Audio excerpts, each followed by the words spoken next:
Right, there's a shout out to David Lynn, prepping principal, and I'll tag his link in the comments when the video gets posted. Um, there was a conversation going on. He's a good guy. He's does prepping. He's been in education. That's what he did for a life. And he's a good guy. I like the guy. He's trying to grow his YouTube channel and turn it into something. And he got a troll on tonight during a live chat, and the guy said something about homeless or something. And I shared the fact that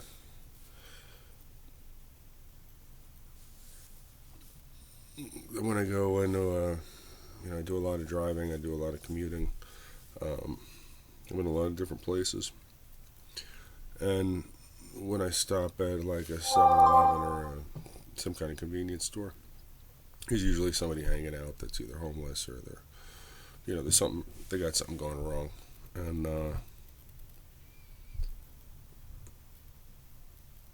then, they just kind of sit around and they got nobody. They're invisible people.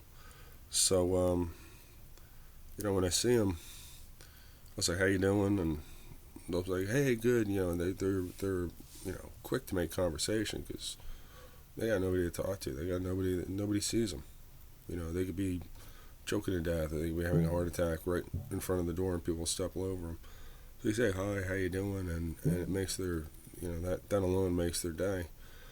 Um, I'll be like, "Hey, I'm going to grab a cup of coffee. Do you want one?" And a lot of times they'll be like, "Yeah, sure. I'll get a cup of coffee."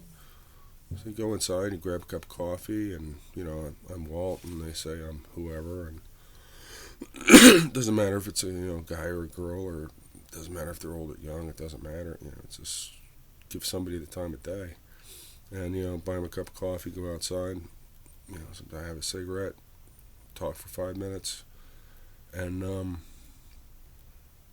it's amazing. It's amazing the difference that can make in somebody's day. Um, we used to do slum rehabs in Newark, New Jersey. People were always showing up, and they were homeless. God only knows what their problems were, and they'd be looking for work. And a lot of times, I had more guys on my crew than I needed, but I didn't want to let anybody go because that's all they had. That's the only income. They were doing good for a change. And I tell them, you're working for me. Things are slowing down. We're shifting gears. We're finishing up this house, trying to find another job. Use me as a reference. I'll make sure you get the job, and try to help people out. Guys would show up and they'd be like, "Hey, I lost my job. I was whatever, and now I'm outdoors. Living on the street, sleeping in the park. Whatever. I got it. Can you help me do anything?" And I used to have a guy. I always had one guy come in every morning about 10 o'clock and make the coffee list. And I give them 20. Buy everybody coffee and a hard roll or a donut or whatever the hell they wanted, and give this guy $20 to go out and get everybody coffee, and $20 is what he had to make through the day on. That I'd buy him a coffee, and then another guy at 12 o'clock would show up and he would make the lunch list. I give him $20 to give everybody, get a lunch list together and buy everybody lunch. Give them the money.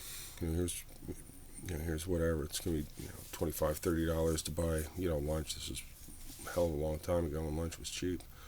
But here's just whatever that it costs for lunch. And they come back and they give everybody their lunch. They give me my change. I give them a 20 and be like, thanks. I'd be like, well, why are you doing this? It's like, because if everybody left for lunch, it would actually cost me a hell of a lot more than $20. So you're actually doing me a service. You're earning your pay, and that made them feel good. And another thing I used to do was guys would show up and they'd be like, I need work. I need something. I'd be like, listen, this is what you got to do. I'm going to give you some money. Go to the hardware store it was on 9th Street. There was one on Grove Street. There was one on Nye Street in Newark. And it was like by a leaf rake. And on this whatever particular street, on this day, the street sweepers come through and just go door to door. The yards are 8, 10, 12 feet wide, and they're no more than 50 feet across. I was like, knock on the doors, say the street sweepers coming through. I'll rake all your trash. I mean, there was paper cups, wrappers, there was trash, all over everybody's front. And I was like, tell them for $1 you'll sweep everything into the street. The street sweeper comes, everything will look clean. And I bet you a lot of people do that. You make more money in the day than I do. And I don't know how many rakes I bought for guys, and they would come back and be like, "I'm buying you lunch. That was a genius idea. Now I'm a landscaper. Now I'm doing something. That was great. That $12 rake. I'm making $200 a week, and that really made me feel good. It's like somebody who's got nothing and they're absolutely destitute. Now their most prized possession is a leaf rake, and they're cleaning up the street. They're making the neighborhoods look better, and they're doing a service of earning it. And like we go out on the boat. I got a boat down at the shore, and there's a 7-Eleven. I don't know. You leave the parking lot, you go around the corner, it's right there. And you need milk, you need coffee, you need whatever. That's where you go. And there's a homeless shelter near there. And I stop, and every time I walk in there, somebody's like, "Hey man, let's get a cup of coffee," and talk with them. And this guy burned his head out on dope, and this guy, just had a bunch of bad breaks, and this guy, who knows what happened, and this girl, whatever. But it always cracks me up, when I go down there a lot, just by myself, and check on the boat, stay on the boat overnight, whatever. But when my wife comes down, we pull in the 7-Eleven, there's always somebody. And they're like, "Hey, how you doing?" I'm like, "Hey, good. You want a cup of coffee? Let's go." And we stand there and talk. She's like, "How the hell do you know these people? What are you talking to them for?"